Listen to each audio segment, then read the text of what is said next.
Subscribe, like, and share. Bismillahirrahmanirrahim. Assalamualaikum warahmatullahi wabarakatuh. Selamat berjumpa kembali di channel Entrepreneur College, satu channel yang terus akan memberikan semangat, memberikan spirit, memberikan inspirasi untuk kita semua. Saya selalu berdoa, selalu berharap semoga Anda semua sehat selalu, walaupun di musim pandemi yang belum berakhir. Maka mudah-mudahan Allah terus juga mudahkan rezekinya, lapangkan rezekinya, dan Allah selalu memberikan yang terbaik untuk kita semua. Sahabatku, saudaraku, hari ini saya akan berbagi cerita, berbagi pengalaman ya tentang bagaimana menaikkan plafon rezeki kita. Ya, karena ngaji bisnis ini harus memberikan yang selain semangat, tetap harus memberikan spirit-spirit bagaimana spiritual atau suasana religi ya, atau mental itu terus bisa menjadi spirit, menjadi pembangkit optimisme kita untuk terus berkarya, untuk berbisnis apapun keadaannya. Sahabatku, saudaraku, bagaimana menaikkan plafon rezeki yang ada hari ini? Kebanyakan kita adalah ditipu oleh pikiran-pikiran kita sendiri. Banyak orang hidup jatuh bangun, pagi buat malam, malam buat siang, siang buat sore, kaki buat kepala, kepala buat kaki. Sedemikian rupanya kita bekerja untuk keluarga, untuk orang tua, untuk diri kita ya.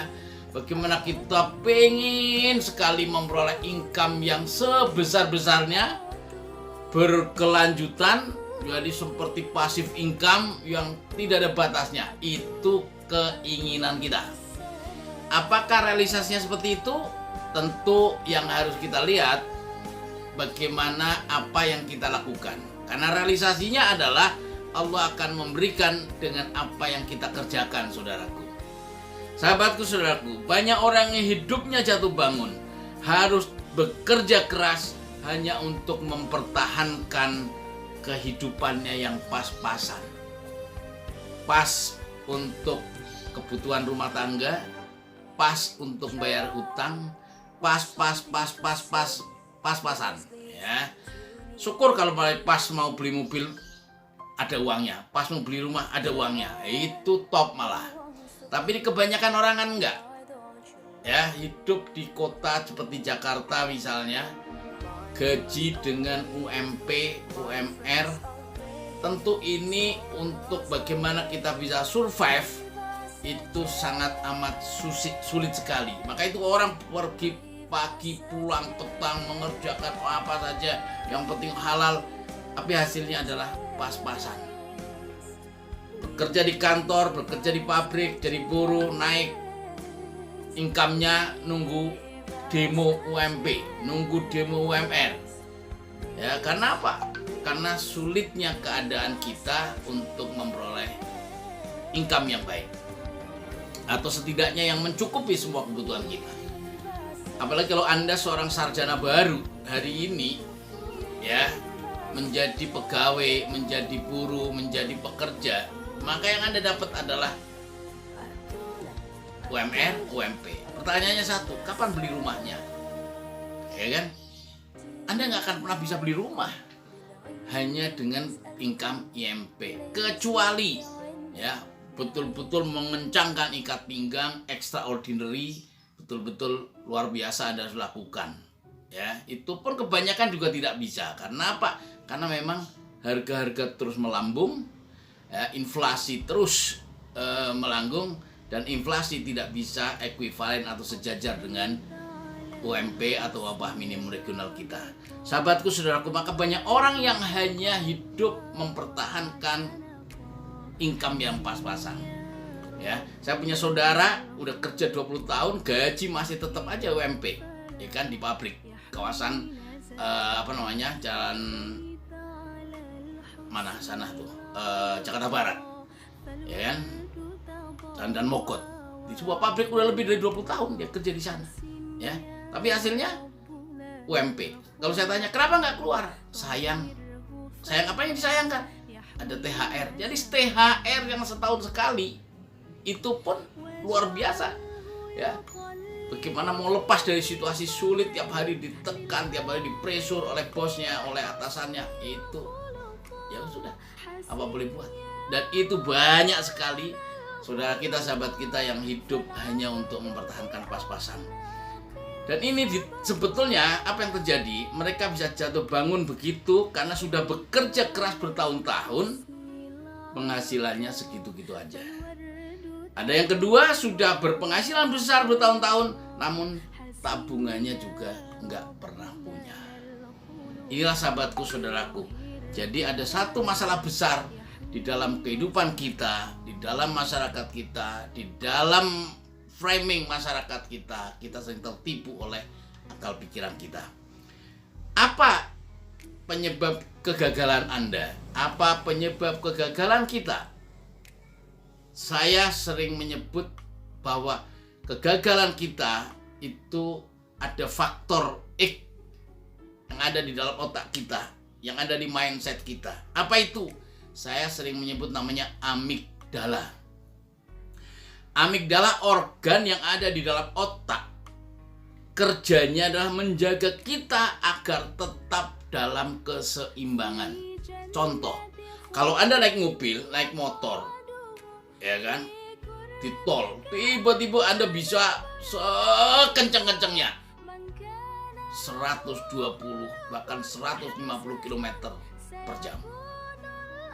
Tapi pada saat seperti itu, ya kan, otak bawah sadar kita takut. Akhirnya kita akan ngerem kembali ke angka normal kembali, angka yang biasa kita tempuh, 60 kilo, 70 kilo meter per jam, itu yang akan kita lakukan. Jadi kalau kita punya banyak uang pun, kita akan punya banyak tingkah, kita akan punya yang akhirnya akan membuat kita boros, membuat kita tidak efisien, tidak karu-karuan. Akhirnya kita akan kembali ke kehidupan awal. Ya udah, memang kehidupan kita seperti ini. Jadi habit hidup kita seperti apa, itu yang terus kita pertahankan. Maka banyak orang dengan mempertahankan UMR, dengan mempertahankan, karena kehidupannya udah seperti ini. Ketika dia tambah uang pun, naik jabatan pun, juga akan melakukan halnya lebih konsumtif lagi, sehingga kehidupannya kembali lagi ke kehidupan awal yang sadar atau tidak sadar bahwa ketika Anda ingin berubah, maka amigdala lah yang akan mati-matian agar Anda kembali ke kondisi posisi semula. Otak bawah sadar Anda inilah yang akan mengendalikan otak bawah sadar Anda akan terus dikendalikan oleh yang namanya amigdala tadi, ya, sehingga akhirnya terserah pada keputusan pikiran sadar mau berubah atau tidak. Nah, ini yang sering terjadi. Jadi kita sering ditipu oleh akal pikiran kita. Kita sudah bekerja, tapi sesungguhnya kita mempertahankan yang kehidupan yang biasa-biasa, yang sudah kembali ke posisi awal. Kenapa? Karena ketika kita naik kelas, ya kan, kita akan punya income besar misalnya, atau kita naik jabatan, atau kita akan ikut ke posisi bahwa kita akan lebih boros, kita akan lebih konsumtif, akhirnya tuh akan kembali lagi ke posisi-posisi awal. Inilah yang saya sebut bagaimana kita harus memiliki semacam mindset, semacam tradisi, semacam pendirian, atau gimana kita mau punya income berapa, caranya bagaimana, itu soal nanti, ya.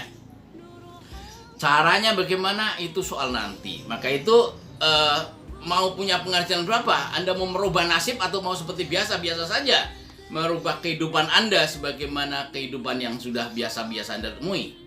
Saya selalu katakan, coba ingat, ketika Anda di usia 0 sampai 7 tahun, di dalam usia golden age ini, usia emas kita, usia pertama dalam kehidupan setiap manusia, maka di saat itu kita akan menemukan banyak perintah, banyak instruksi oleh orang tua kita, keluarga kita, ya.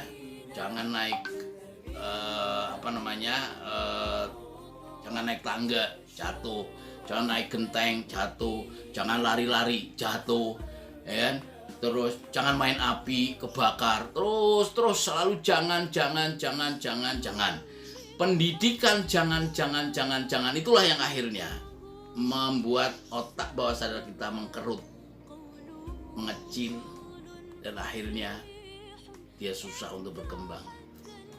Maka selalu yang dipikirkan ketika ditanya, apa cita-citamu? Ya kan? Jadi pilot, jadi dokter. Tidak ada yang berpikir menjadi pemilik rumah sakit atau menjadi pemilik pesawat. Karena apa? Karena mindset otak bawah sadar kita, amigdala kita, itulah yang menghambat, atau amigdala itu akan terus mengembalikan kita ke posisi awal kita lah. Karena orang tua kita, orang tua miskin, orang tua yang PNS, pegawai yang biasa-biasa saja, sehingga untuk bermanuver dengan segala resiko, ya, keberanian mengambil resiko itu tidak tumbuh. Nah, akibatnya apa ya? Kehidupan yang aman, nyaman, itu yang selalu kita cari. Kehidupan aman, kehidupan nyaman, kehidupan yang begini-begini aja, konstan, ya itu yang selalu kita cari. Maka sebagian besar masyarakat kita mencari pekerjaan, bukan mencari bisnis. Mencari kerja, bukan mencari peluang usaha. Banyakan kita mencari hidup menjadi pegawai, bukan menjadi pengusaha. Inilah makanya selalu saya katakan, di usia-usia awal kehidupan kita itu sangat mempengaruhi bagaimana kehidupan kita hari ini. Jadi kalau hari ini kita kehidupannya pas-pasan misalnya, ya, karena kita tidak pernah mengambil resiko yang menguras adrenalin kita selalu mencari yang aman, nyaman. Nah, itu yang sering terjadi. Maka itu selalu saya bilang dalam kehidupan kita, ya, ada yang biasa-biasa saja, ada yang bekerja seperti roller coaster, tapi hasilnya toh sama saja, hanya mempertahankan atau mengembalikan ke kehidupan awal kita. Saudaraku, sahabatku, ada satu keadaan yang tidak pernah Anda ungkapkan, yaitu Anda membutuhkan uang. Anda membutuhkan bisnis, Anda membutuhkan satu income yang besar, yang cukup. Nah, bagaimana kita bisa mencapai itu semua? Maka yang harus dibenahi dulu adalah dengan otak bawah sadar kita. Di kita Nusamat selalu ada yang namanya audio afirmasi bawah sadar.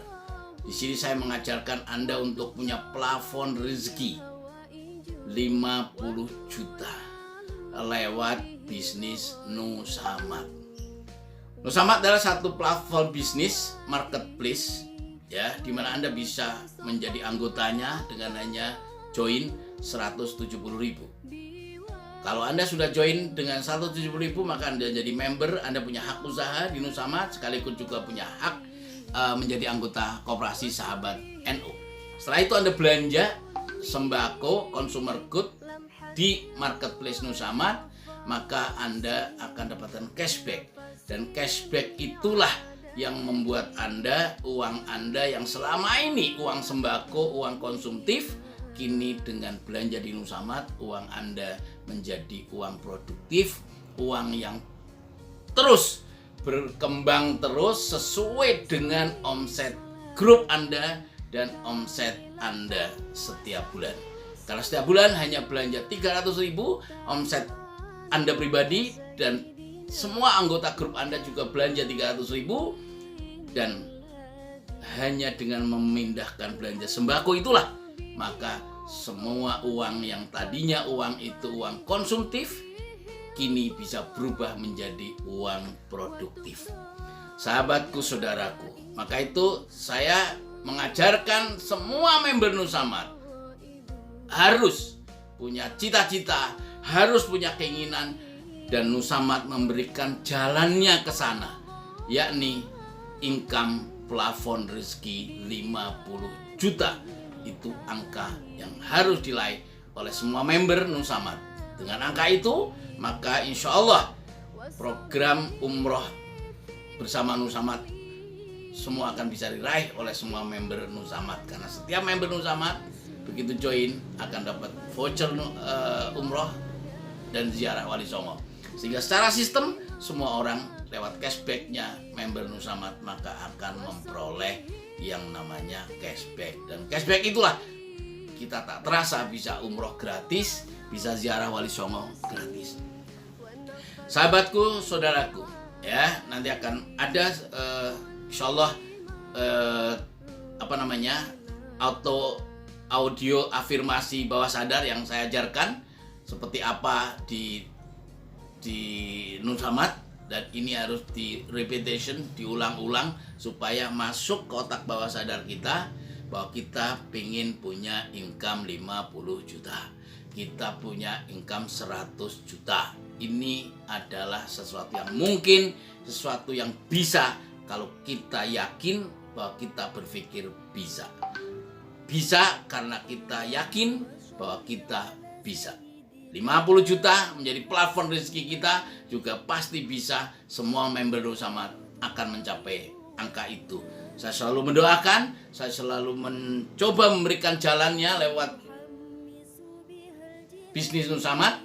Silakan Anda bisa bergabung bersama kita di Nusamad. Terima kasih sahabatku, saudaraku. Mudah-mudahan ini memberi inspirasi, memberi challenge, memberi tantangan kepada Anda semua. Kami tunggu Anda di Nusamad. Terima kasih. Assalamualaikum warahmatullahi wabarakatuh.